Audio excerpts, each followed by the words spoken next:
Well, what else can I talk about today other than Cedric the Best Doumbe and his debut in the PFL in Paris last night, and other than say that it was absolute perfection. He came out and absolutely beat the ever-living hell out of his opponent in the space of 6 seconds. Poor Jordan Zebo. He all week Doumbe was saying how much he was going to knock him out at the face-offs. He gave him a pillow with Fernand Lopez's face on it, who is, I believe, Zebo's coach. And on the pillow it said, "Good night, Jordan," in French, "Bonne nuit, Jordan." And then he comes out to the cage carrying a mattress with "Bonne nuit, Jordan" on it, "Good night, Jordan."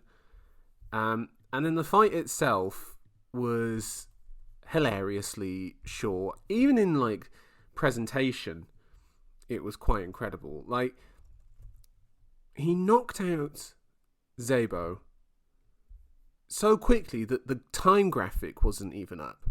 Like, I believe the time graphic was not up yet by the time that he had landed on the mat. So let me talk you through the finish. Zebo throws the left high kick, which Doumbe catches. It does land, it sort of like touches his head, but Doumbe's caught it. Doumbe catches the leg, throws a low kick as he holds Zebo's leg, which sort of gets him in line, gets Doumbe in line, drops the leg, and then uncorks a monster left hook with a right behind it. I mean, the left hook knocked him out. The right hook was just a little cherry on top. About 3 shots of ground and pound, and down he goes. I've actually got it paused right down in front of me. The referee steps in as the graphic is still coming up for the main event. It's a 6-second knockout. It's Masvidal Askren levels of quick. And it is a perfect way to make a global superstar. I mean, I feel quite bad for Zebo.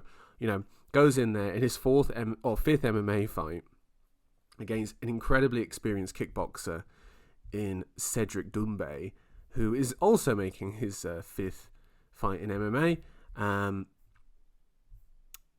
Gets knocked out before the fight, even but like they've announced them, and then Doumbe is yelling "Jordan," and then the crowd is yelling "You're dead," like when Mark Goddard's trying to get them to like line up and face off. You know, he's just mugging this bloke off, like mugging him off brutally. Zebo gets knocked out, and as he wakes up, he sees Kylian Mbappe celebrating, who the debate might be, is he the most famous person to ever go to an MMA event? Probably him or Donald Trump, isn't it? You know, it's probably one of those two. Pretty incredible. And this takes me back now to last year at UFC Paris, which was headlined by Gane vs. Tuivasa, where Doumbe was supposed to make his debut in the UFC. My word. What a change of events that would have been.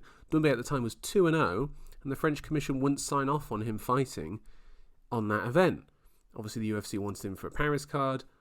Imagine how hyped the crowd would be. Commission says no, goes off and gets more experience, and instead of going back to the UFC and fighting there, joins the PFL. Why did he join the PFL? Well, one, I think it's the sensible thing, because that's what I would tell any pro fighter who's of a decent level to do. Go to the PFL, go to Bellator or wherever, make your name there, and then go to the UFC towards like the end of your peak. Just squeeze as much as you can out at that time, and then bounce. Because PFL, from what I can gather, is paying Doumbe $150,000 to fight, which, if he's knocking guys out like this and getting viral moments like this and being shouted at by Kylian Mbappe, is worth it compared to the $20,000 to show and $20,000 if he wins in the UFC. I remember that before he even made his first MMA fight, he was calling for his pro MMA debut to be against Nate Diaz. And I remember that, and it's like, who is this guy? Who has the brass bollocks to say that Well, Doumbe does, and quite frankly, he deserves it because he is a tremendous kickboxer. A really, really good kickboxer. Glory champion. You'll see a lot more of him, hopefully. If I'm the PFL, I'm giving him guys to knock out for about a year, and then maybe I'll give him a pretty okay wrestler that he can squash from there. And then if you have a title belt on the line, get him into that. If you want to do your tournament, do that as well.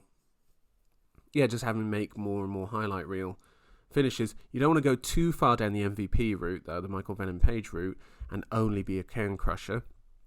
Should get him in there with someone decent in the next 3 fights, maybe the third one.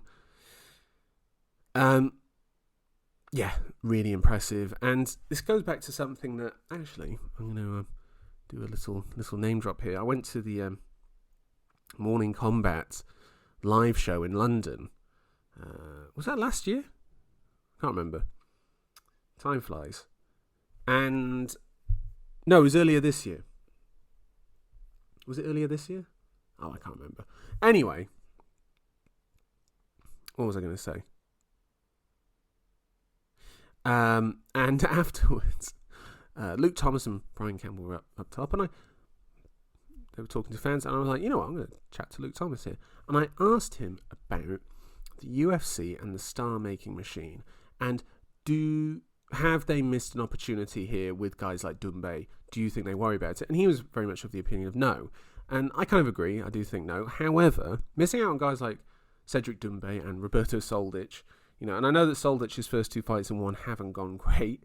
One from a horrendous low blow, and one from getting knocked out because he had no respect for his opponent. And to be honest, quite rightly so, he was beating him up quite badly.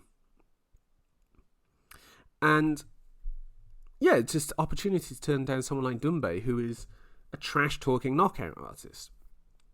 His probably most significant, most lethal shot is the right-hand cross-counter. So imagine like you're facing a southpaw guy, you want to just slip the jab and throw the right straight at the same time. Or if you're facing another orthodox guy, as they throw the jab, slip to one side, slip inside, and bring the right over the top of their jabbing hand so it almost comes across blind. Hopefully we'll get to see Doumbe unleash that in the PFL soon. But I just think this is great that we got a guy now outside the UFC who's made a bit of a name for himself, has become a bit of a viral sensation online.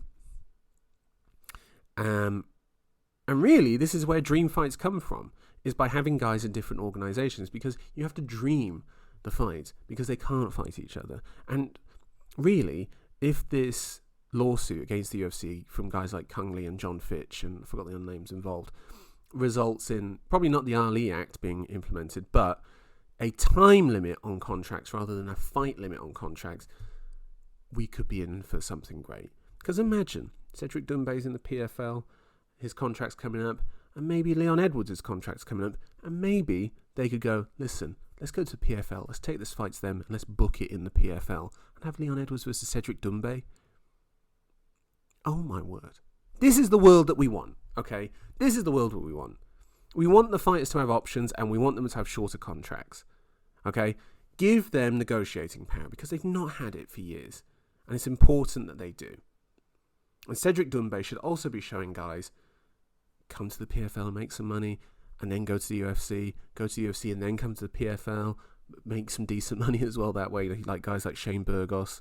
Like, I know Shane Burgos has lost, I think, twice in PFL now and won once. But the money's still the same. Like, he said that for him to earn the money from one fight in the PFL, he'd have to fight at least 2, maybe 3 times in the UFC. And that's guaranteed money. So he's had 3 fights this year. He's won 1, lost 2. So realistically, he would have had to have fought 6 times to make that same amount of money. Guys, if there is any fighters listening to this, and I very much doubt there are, really do explore your options. And even look at places like Rising or KSW. There are options out there for you to negotiate and to leverage your way up into something a bit sweeter. Now, obviously, Doumbe is coming from kickboxing, and he's a big superstar and world champion. And he's got, like, you know, kind of a nation behind him in a way. And he's got a great persona. And he actually knocks people out. Yeah, he's got all that, right? But, you know, you can find your niche here. And fans, as I said, let's just pray that that lawsuit comes in against the UFC. And so that we can have time limit contracts instead of fight limit contracts. If that's the only thing you get from this video, please pray for that every night. Leave a comment, like, subscribe if you wish. Email us at holdonbrother69@gmail.com. Sorry, it always makes me laugh because I'm an idiot. I will be back later this week to talk about, what's the main event? Grant Dawson versus Bobby Green. Oh, God. Dreadful. And I'll speak to you then.